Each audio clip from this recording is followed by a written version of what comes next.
Salut à toutes et à tous, j'espère que vous allez bien. Bon, écoutez, moi ça va. Vous savez, je vous avais raconté l'histoire du mec qui m'avait oreillé. Ouais, je vous raconte ma vie maintenant, hein, on se connaît. Non, mais c'est pour vous dire, je tombe que sur des malades mentaux. Mais c'est pour ça que j'ai rayé les hommes de ma vie, parce que le CRS, il m'avait branché, je vous avais expliqué. Le mec, depuis qu'il a su que je connaissais ses potes, mais fait du coup, qui connaissait mes potes, puisque je les connaissais avant lui, le mec, il me calcule plus. Non, non, mais mort de rire, le mec ne me calcule plus. Et je l'ai vu la dernière fois faire le charmant avec la serveuse à la boulangerie, à la 25 ans, vous voyez. Ben, le mec, il faisait le même cinéma qu'il m'a fait avec moi. Non, mais mort de rire depuis qu'il a su que... Non, non, mais c'est pour vous dire, les mecs, non, mais 49 ans, le mec, CRS. Non, non, comme quoi, dans mon malheur, j'ai toujours de la chance, parce que chaque fois, j'arrive à faire... Si j'aurais pas dit à l'autre, oui, je te connais, ou que je l'aurais pas reconnu, il m'aurait fait son cinéma, et peut-être qu'une fois, là, il s'est dit, ouais, je me sens pas qu'elle me prenne la tête, enfin, tout au moins, ou que mes potes, enfin, ses potes, du coup, me charrient, ou que, du coup, s'il y a quoi que ce soit, elle a eu se plaindre, alors que moi, je me fous, je me plains pas, tu vois. Fait un coup, il est un peu chelou, moi, je te calcule plus, en fait, tu vois, je vais pas perdre mon temps à venir te prendre la tête, enfin, il me calcule plus. Non. Et figurez-vous que je me suis fait brecher avec feu rouge. Non, non, mais pour vous dire, le mec, il s'arrête à côté de moi, il me regarde, bon, moi, je le regardais pas, du coup, il me donne un papier, bon j'avais la musique, donc c'est fait que j'entendais pas, il me donne un papier, il me parle, je lui dis ouais d'accord, il m'aurait dit tout et n'importe quoi, c'est pareil. Il s'en va, ok, moi je tourne à gauche, bon je vais faire mes courses, et j'ai dit putain tu vas voir qu'il m'a donné son numéro de téléphone, bon je sais pas comment il a écrit, mais bon, il m'avait donné son numéro de téléphone, donc le soir je rentre, je dis à mon fils putain tu sais pas ce qui m'est arrivé, ouais parce que je raconte ma vie à mon fils, pas toute ma vie, mais des trucs comme ça je raconte à mon fils. Et donc je lui dis voilà, il m'a laissé son numéro et tout, bon j'ai pas vu la tête qu'il avait, je sais pas s'il est jeune, vieux, fait je veux dire tu vois, j'étais avec feu rouge quoi. Et j'ai dit qu'est-ce que je fais? Il me dit je sais pas, il me dit vas-y essaye, il me dit ma foi, t'as souvent donné un numéro de téléphone dans la rue? Je dis non jamais. Il me dit ma foi peut-être va savoir, attends, je sais pas dans la vie c'est genre le bon tu vois, enfin bon. Donc je lui dis ouais ça va d'accord ok. Donc le soir je vais voir coucou, bon c'est moi machin et tout. Et moi j'ai l'habitude vous savez d'être sur internet, je vous l'avais dit. Donc je sais les codes. Vous voyez, les mecs, dans quelle catégorie il faut les classer. Et il me dit, tu n'as pas une photo, donc il m'envoie sa photo. Bon, à la base, il avait un problème toujours pareil de calvitie précoce. Ce qui est un problème pour moi, vous le savez. Ah ouais, bon, je me dis, ouais, d'accord, bon, il a pas de cheveux, ok. Et j'envoie la mienne. Et il me dit, ouais, tu mimi. Alors, j'explique. Je vais être grossière, hein, donc j'explique. Les mecs, quand vous dites à une femme Timimi, ça veut dire tu es juste bonne à baiser. Donc, on voit Timimi. What the fuck? À mon fils, j'explique, il est mort de rire, mais tu vois, en fait, le mec, ouais, Timimi, quoi. Ça va. Ça passe. Ok. Là, ça va pas. Bon, je me dis qu'il m'explique, il a 40 ans, ok, bon, il vient de Paris. Je sais que ces mecs-là, ils cherchent que des plans cul. Vous voyez, ce qu'on appelle le plan cul. Tu vois, si c'est pour faire un plan cul, j'en fais un, tu vois. Du coup, j'en fais pas, tu vois. Bon. Bon, voilà, mais je vous dis, aujourd'hui, c'est... Non, mais c'est pour vous dire, bon, ça me fout de ça, en fait. C'est pour vous dire, les mecs, comme c'est des fous. Voilà, c'est, bon, je vous explique au contexte, parce que sinon, vous allez rien comprendre. Mais, je veux dire, c'est pour vous dire, comme les mecs, c'est des fous. Je vous passe le truc de chelou. Pendant 3 jours, j'ai pas eu de ses nouvelles. Il me refait coucou. Enfin bon, ok. Et bah écoute, si tu veux, on se voit comme ça, au moins, c'est bon, je l'ai vu, on passe à autre chose. Ok, c'est vrai, ça va, charmant, quoi, tu voyez, 1m85, ambulancier, enfin, chez ambulancier, du coup. Donc ça va, le mec, ça va en forme, il fait du sport et tout. Le mec, déjà, il commence un peu, à être tactile, vous voyez, il m'attrape par l'épaule et tout. Bah, déjà, moi, j'ai horreur de ça, hein. Déjà, moi, tu me touches pas, tu vois, parce que, toute personne non reconnue est potentiellement un ennemi. Ouais, non, mais moi, je suis là maintenant. Donc moi je te connais pas, tu es un inconnu pour moi, tu ne me touches pas, tu vois. Tu ne poses pas tes doigts sur moi. Et ok, il commence à me parler. Et donc il me dit ouais bon, tu sors un peu, il va un peu en boîte. Sinon, pas trop. Fait ouais, j'y allais en boîte à 20 ans, mais Il me dit dans les clubs? Alors, j'ai dit genre les clubs. Non, parce que moi tu me dis les clubs, je sais pas, je sais rien ce que c'est un club, je sors pas. Donc du coup, je sais pas ce que tu appelles un club maintenant, tu vois. Donc un club, je ne sais rien. Alors j'ai dit un club, je sais pas, c'est quoi que tu appelles un club? Fait, c'est quoi la différence entre une boîte et un club? Alors il me dit, club échangiste. Ah, j'ai dit non, je suis allée une fois, quand j'étais jeune. Il me dit, ah, et alors? Je dis, bah alors, ouais, pas top. Fait, je lui dis, oh, ouais, c'est pas trop mon trip, tu vois. Il me dit, ah, t'as pas profité. Ah, je dis, non, j'ai pas profité. Alors, il me dit, qu'est-ce que t'as fait alors? Je dis, ben, rien. Il me dit, ah, tu as regardé? Ah, je dis, non plus. Et en fait, je vous la fais courte. En fait, c'était un jour de l'an. On savait pas où aller. Ma copine, elle me dit, ouais, il y a des potes à mon pote qui cherchent des filles pour aller à une soirée et tout, parce que c'est genre, il faut y aller en couple. Elle me dit, on n'a rien de prévu. Pourquoi on n'y va pas? Ils nous payent l'entrée et tout. Moi, j'ai dit, c'est un peu chelou. Parce que bon, pour que des mecs, ils te lâchent à l'époque 400 francs, pour rien, ils te connaissent pas et tout, juste pour aller en soirée. J'ai dit, franchement, c'est chelou. Elle me dit, ouais, mais bon, elle fait bon, elle m'emboucane et tout, mais elle aussi, elle le savait pas. Et en fait, on s'est retrouvés dans un club échangiste. Et en fait, on s'en est aperçu une fois qu'ils se sont tous mis à poil. Vous voyez, on pouvait pas rentrer parce que c'était sur Aix et on n'avait pas de voiture, puisque c'était les mecs qui nous avaient amenés. Donc, on s'est retrouvés toute la soirée en bas dans la salle de réception, on va dire, pendant que eux, ils s'envoyaient en l'air, si on peut appeler ça s'envoyer en l'air, en haut dans les chambres, vous voyez. Et on est obligé de passer la soirée du jour de l'an comme ça.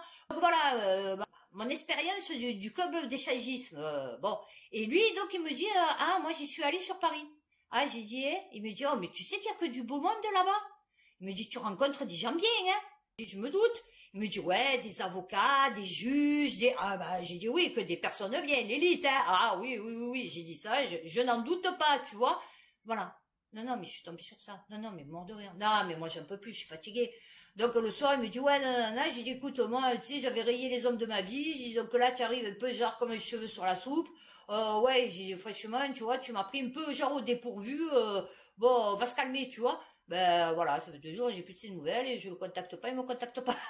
Non, mais c'est bon, laisse tomber. Donc c'est pour vous dire, voilà, mon rapport avec les hommes, pourquoi c'est compliqué. Voilà. Non, non, club échangiste, putain, mais laisse tomber, non, mais putain, mais c'est bon, quoi. Oh, mon Dieu, mon Dieu, mon Dieu. Alors, non, je sais, je parle cru, mais c'est pour ça, il y a plein de gens qui me supportent pas. Parce que je parle cru. Mais en fait, c'est ça, c'est la vie, hein. Ouais, ouais, quand tu dis à une fille, ah ouais, tu es mimi, c'est juste bon à baiser. Ah ouais, ouais, ouais. Eh ouais. Bon, maintenant j'ai compris les codes, hein, parce que bon, ils ont les mêmes codes, hein, je sais pas pourquoi. Alors, les pervers narcissiques, ils ont une code, ils ont une code.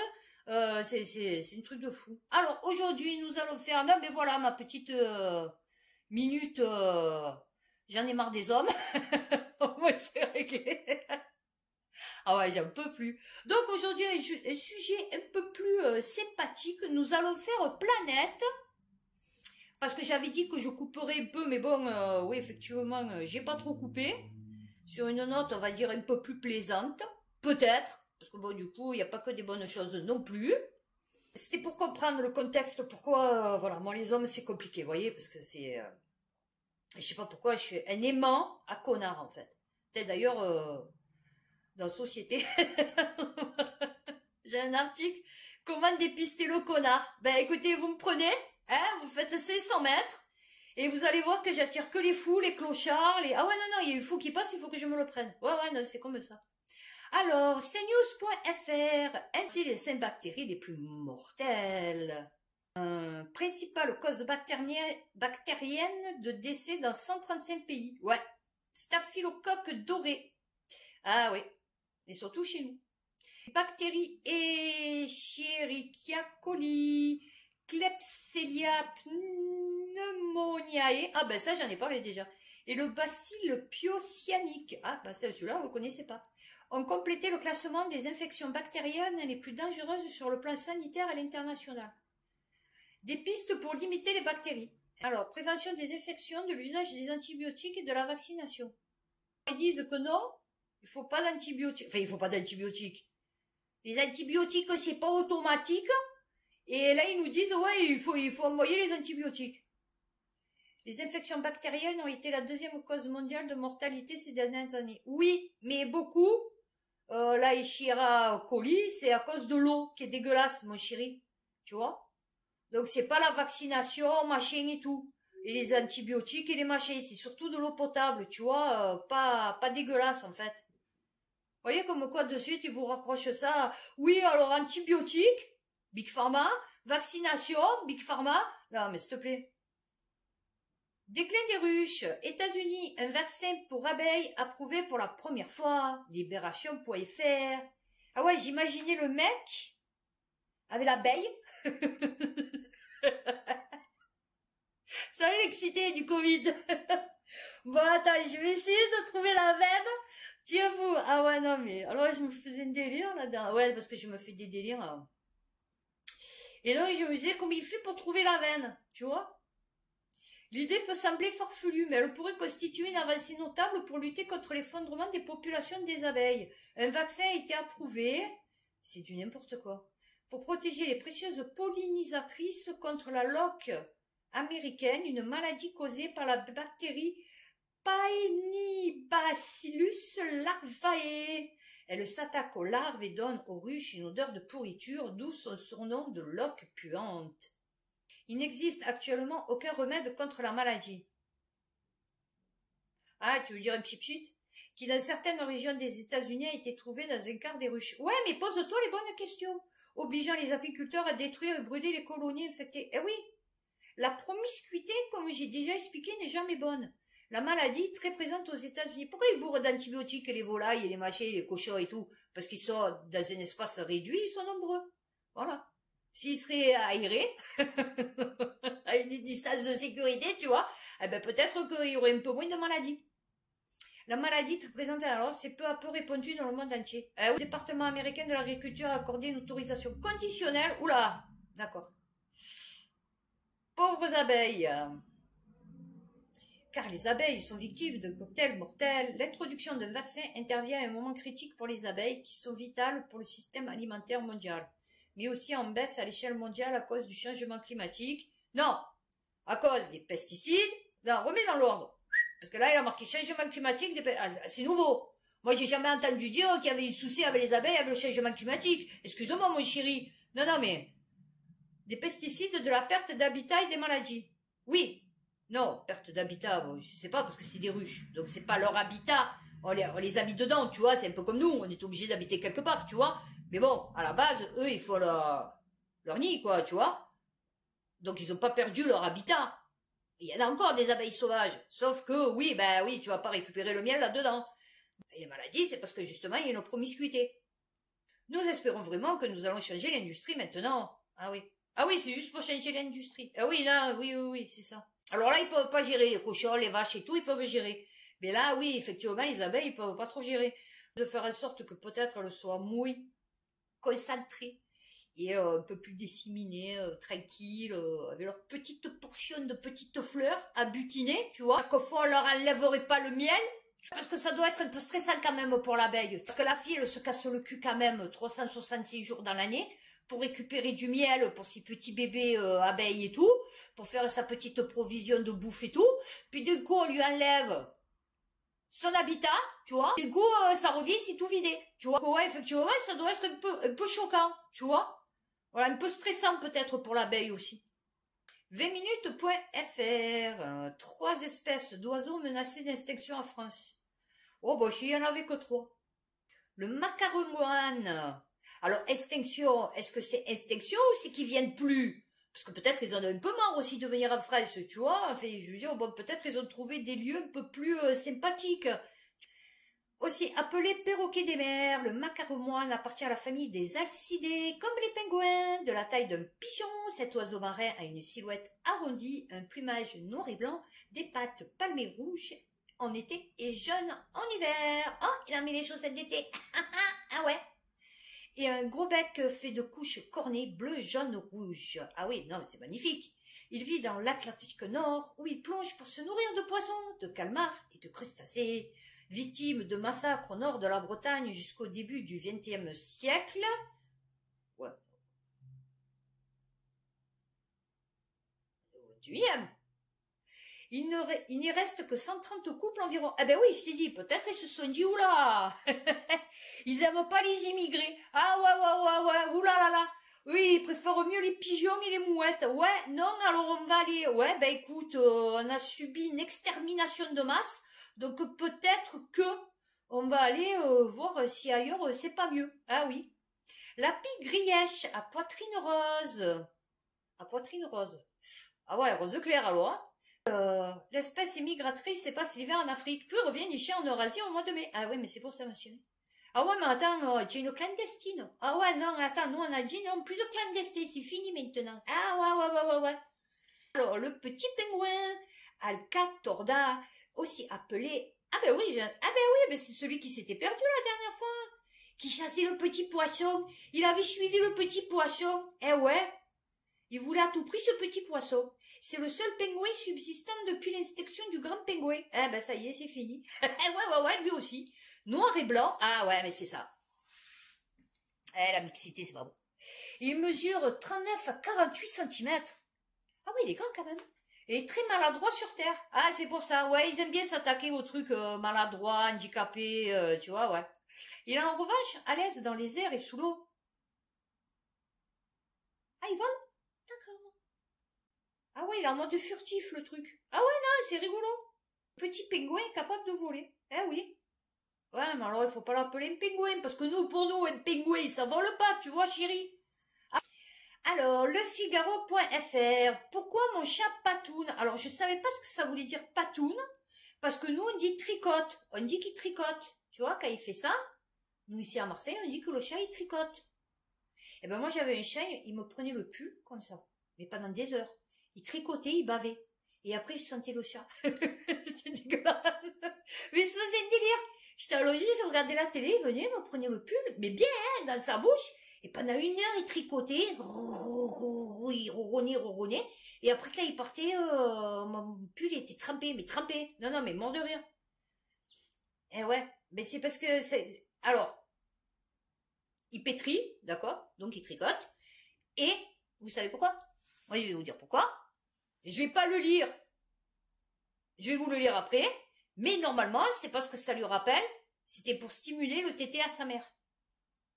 Ce mouvement est un comportement instinctif chez les chatons. En effet, pour faciliter les montées de lait, les chatons, à l'aide de leurs pattes, appuient sur les mamelles de leur mère pour expulser plus facilement le lait qui s'apprête à téter. C'est pour ça que quand vous faites téter votre enfant, mais si vous le faites, du coup, pendant des fois, il tripote. Vous voyez? Voilà.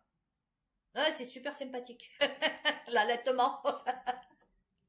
Ah, je suis une femme, hein, je parle de trucs de femme, hein. Oh, y a pas de... Ah ouais, c'est normal, hein. Donc oui, effectivement, ton bébé, il a tendance à te tripoter le nichon pendant qu'il boit son biberon, quoi, tu vois. Et d'ailleurs, tu le vois, les bébés, peut-être quand ils ont leur biberon, parce que du coup, ils ont que ça, des fois, ils font comme ça avec leur biberon, parce que justement, parce qu'ils croient que c'est le nichon à leur mère. Non, Leparisien.fr, le noyau de la Terre serait en train de changer de sens de rotation.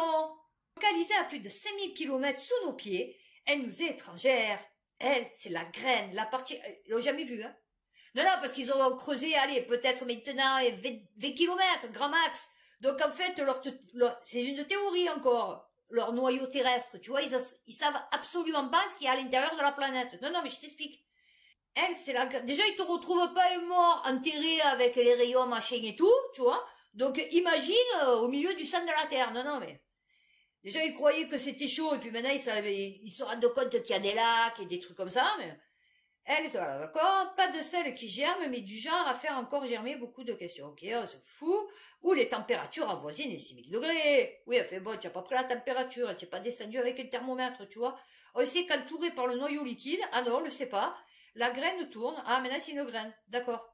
Comme la Terre, selon un mouvement qui lui est propre. Ah ouais, comment tu peux le savoir? Ça fait gling-gling quand tu secoues ou ça se passe comment? Comment tourne-t-elle? Le débat est à son image, brûlant. Ah bah oui, je croyais qu'on savait comment le tourner.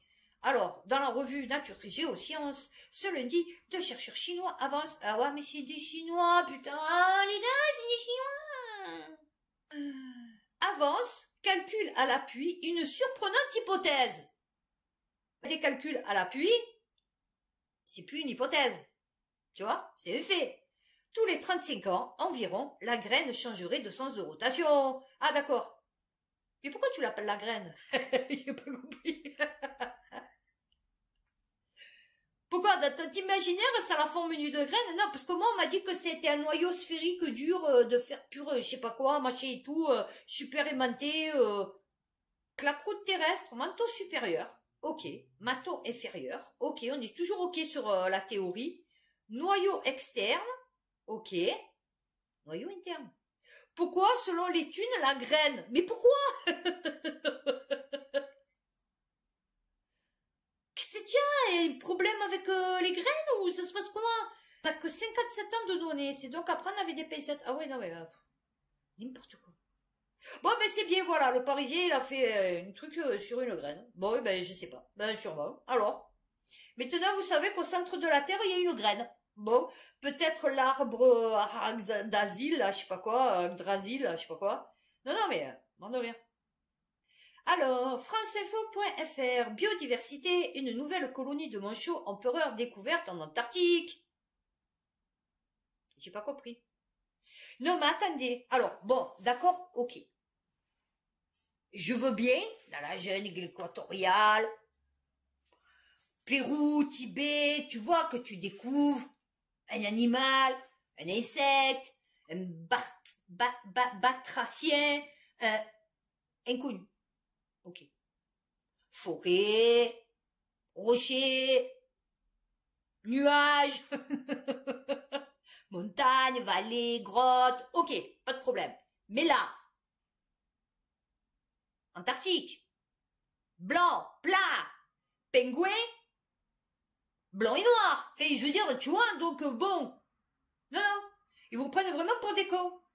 L'équipe de recherche a repéré la colonie de 500 membres. Comment? Grâce aux taches sombres bien visibles depuis l'espace.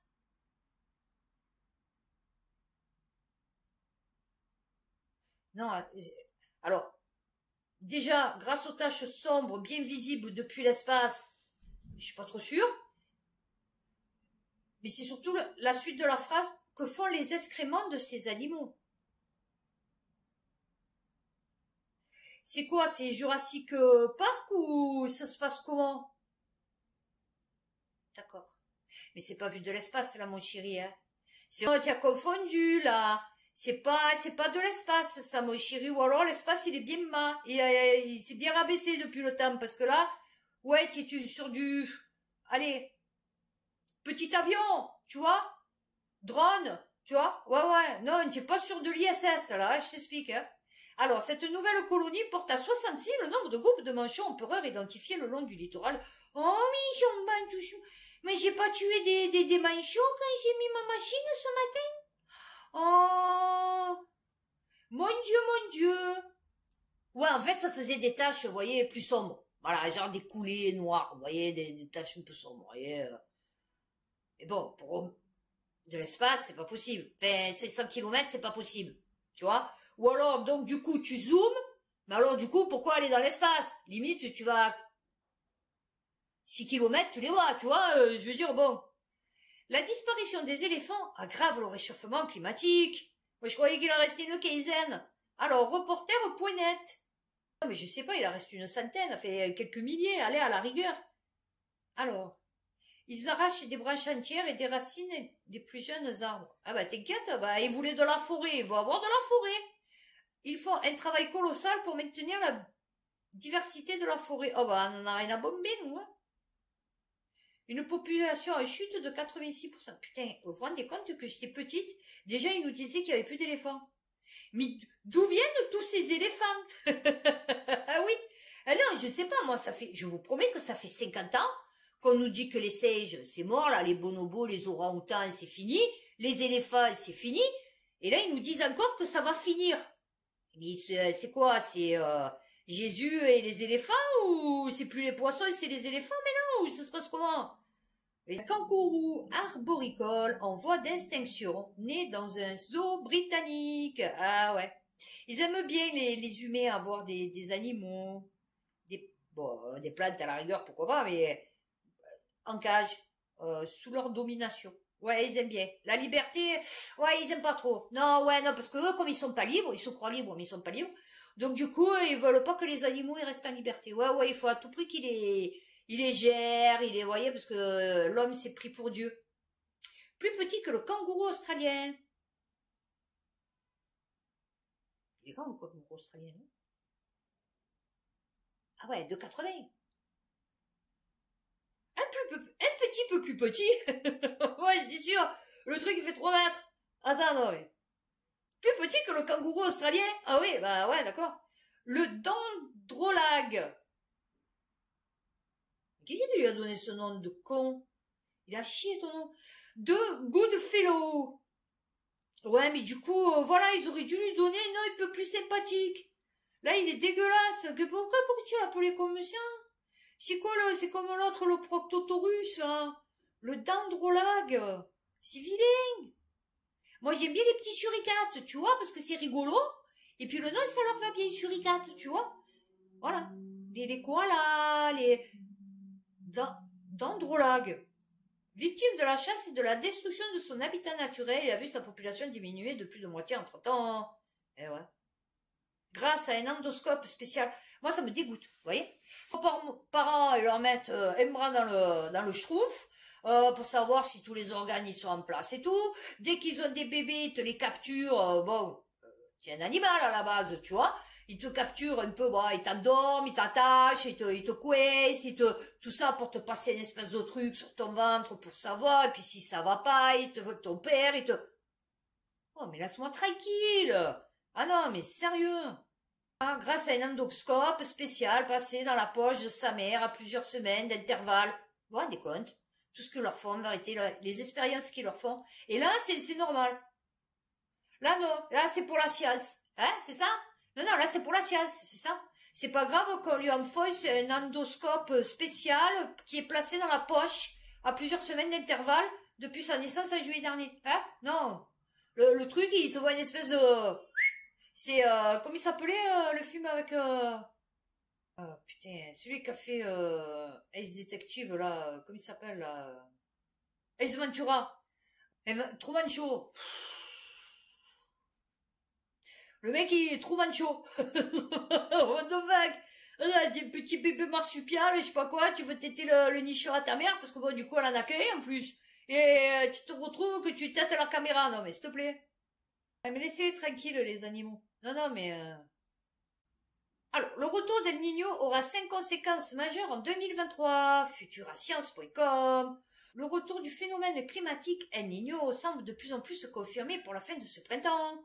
Celui-ci aura des conséquences importantes sur la météo dans la grande partie du monde. Et moi, je suis sûre que cet hiver...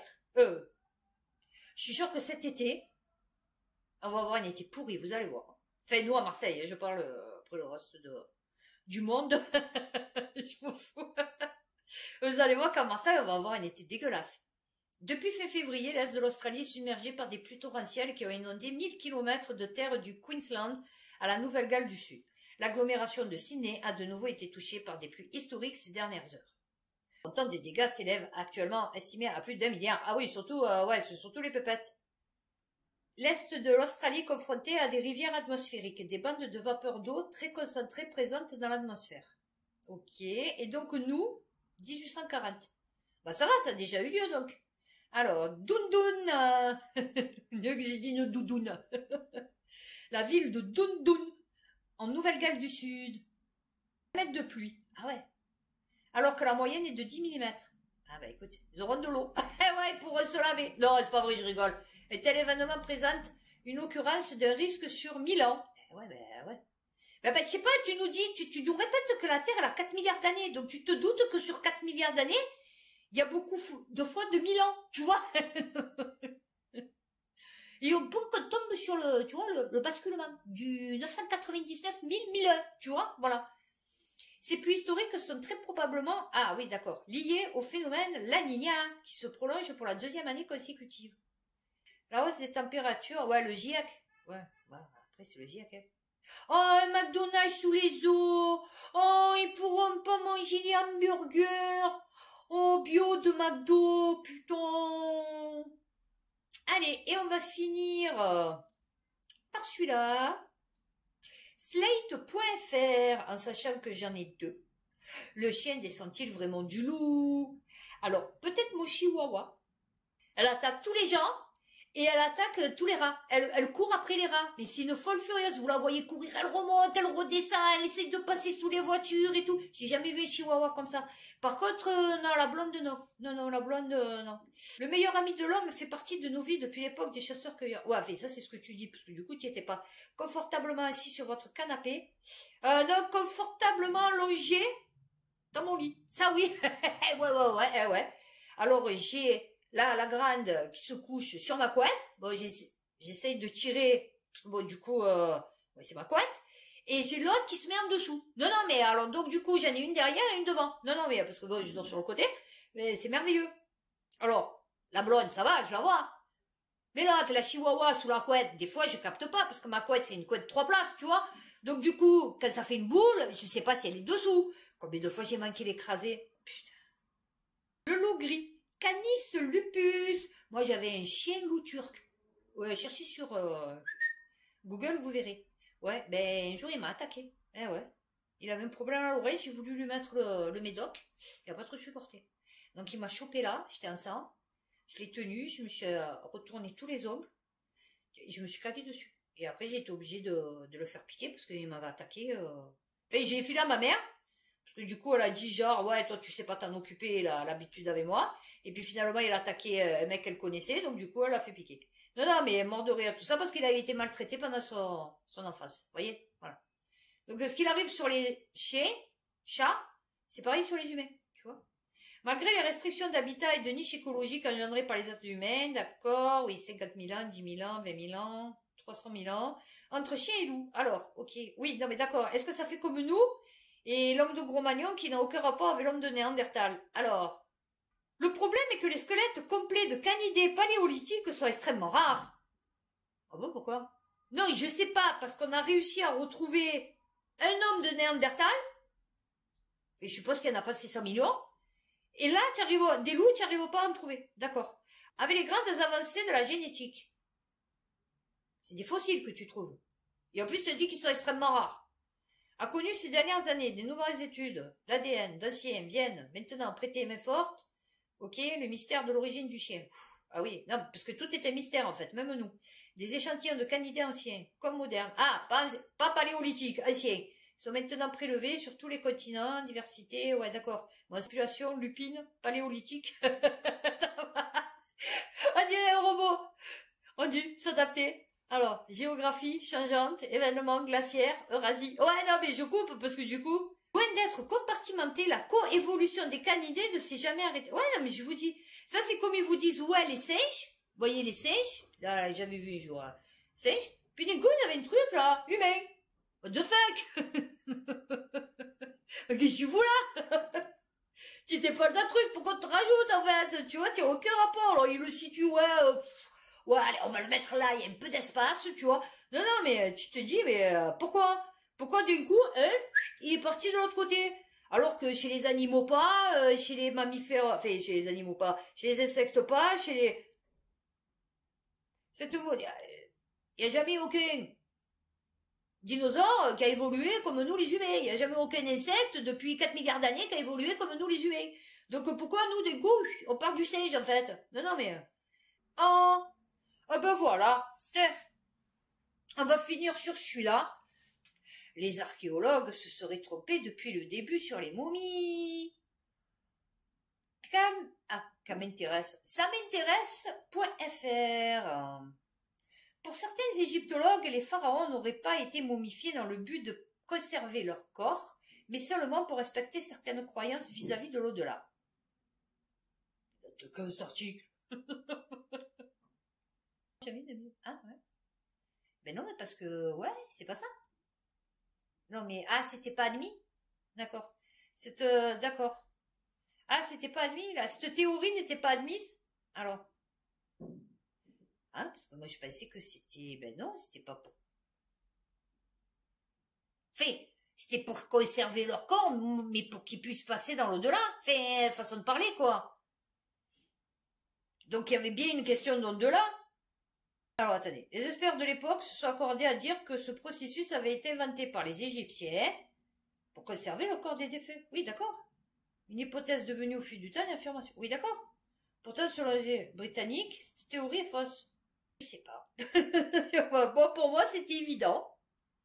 Je sais pas.